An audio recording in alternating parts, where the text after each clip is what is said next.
It all started with little things. Things most of us would brush off as coincidence or forgetfulness. Lights being left on when I swore I turned them off. Doors cracked open just a little when I distinctly remembered closing them. At first I told myself it was nothing. Maybe I'd been distracted, or maybe I was just imagining things. But deep down I knew something wasn't right. And then the notes started appearing. The first note was simple.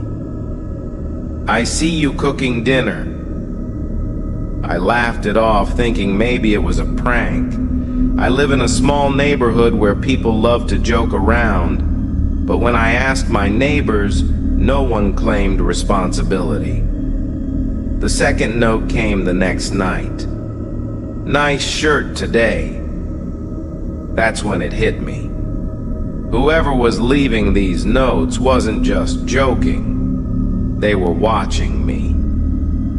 I started locking my doors obsessively, checking every window before bed. But the notes didn't stop. They started appearing inside my house. One on my bathroom mirror, written in red ink. Another tucked under my pillow. Each one was more personal than the last. I love how you hum when you're nervous. I hadn't told anyone about that habit, not even my closest friends. I bought cameras.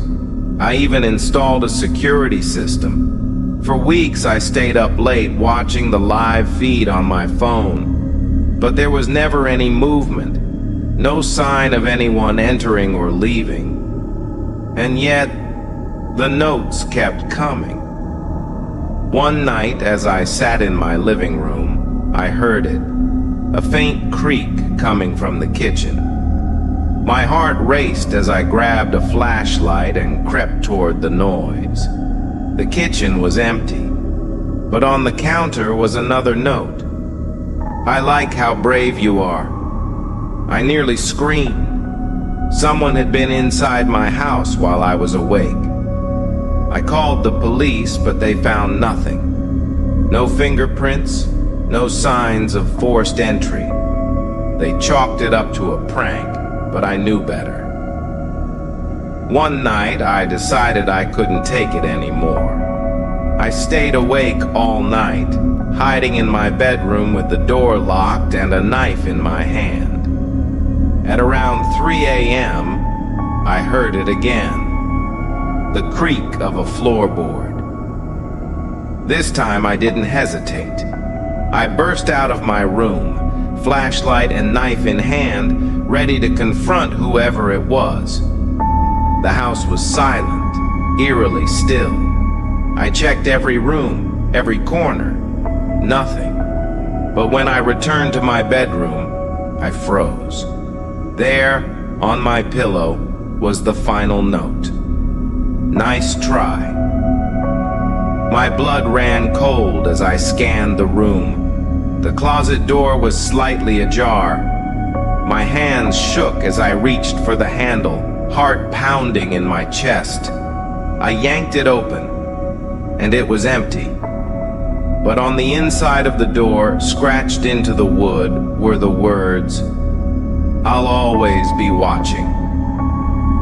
I moved out the next day. I left everything behind. The furniture, the cameras, even my clothes. I didn't care. I just wanted to feel safe again. But sometimes, late at night, I think I hear something. A creak in the floorboards, a whisper in the dark. And I wonder, did I leave the watcher behind, or did they follow me? To this day, I have no answers. Only questions and fear.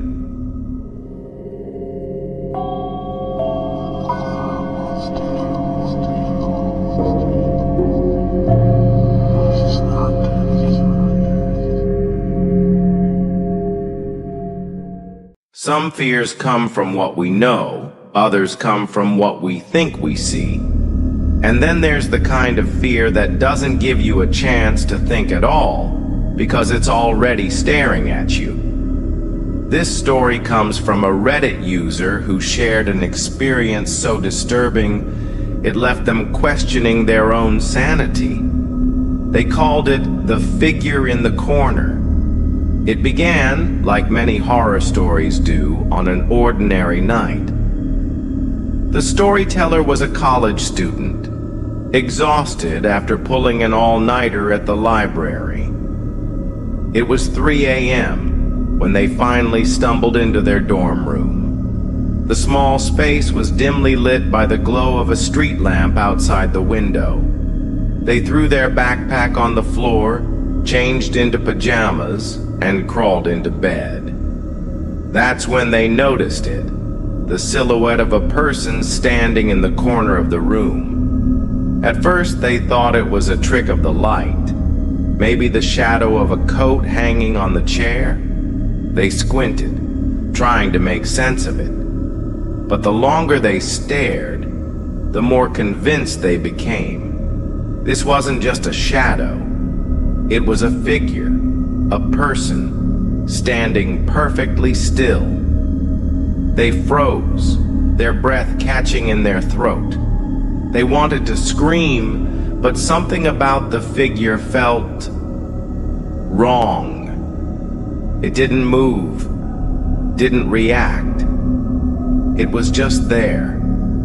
They closed their eyes tightly, telling themselves it was just exhaustion. "I'm hallucinating," they whispered under their breath. "When I open my eyes, it'll be gone." But when they opened their eyes, the figure had moved. It was closer now, standing halfway between the corner and the bed. The student's heart pounded so hard it felt like it might burst. Every instinct screamed at them to run, but their body refused to move. It was as if they were paralyzed by fear. The figure remained silent, its features obscured by the shadows. But they could feel its presence, heavy, suffocating, as if the air itself had turned to ice. Summoning every ounce of courage, they finally forced themselves to move. They bolted upright and grabbed their phone, fumbling to turn on the flashlight. The bright beam cut through the darkness, and the figure was gone. The corner was empty. The room was silent. But they knew what they'd seen.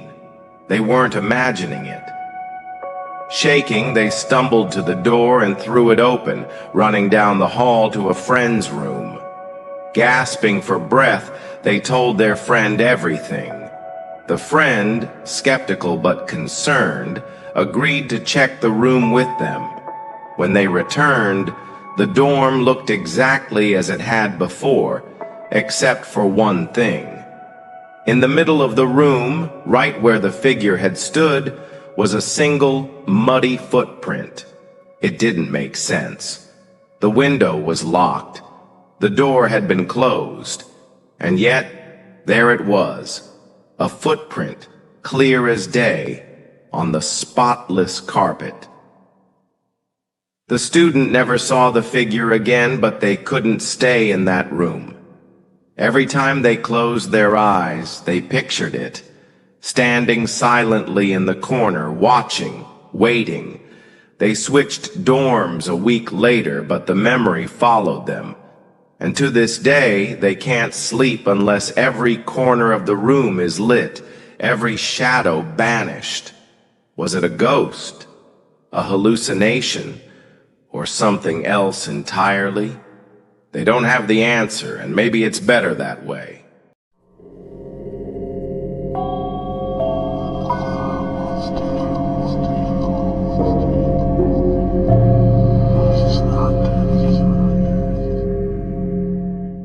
Doors are meant to lead somewhere, a bedroom, a hallway, a new beginning. But what happens when a door doesn't lead anywhere at all? What happens when it shouldn't exist in the first place? This is the story of a couple who moved into their first home together, only to discover a door in the basement that should never have been there. A door that hid something they were never meant to find.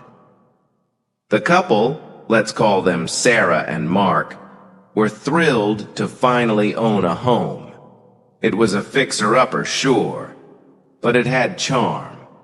The kind of house with creaky floorboards, vintage wallpaper, and just enough quirks to make it feel special. But there was one thing they couldn't ignore: the door. It was in the basement, tucked into the farthest wall. At first, they thought it might be a closet or an old storage space. But when they got closer, they noticed something strange. The door had no handle, no hinges, no visible way to open it.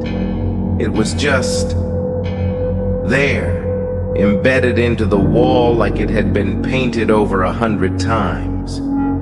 Mark joked about it, calling it their secret passageway to Narnia.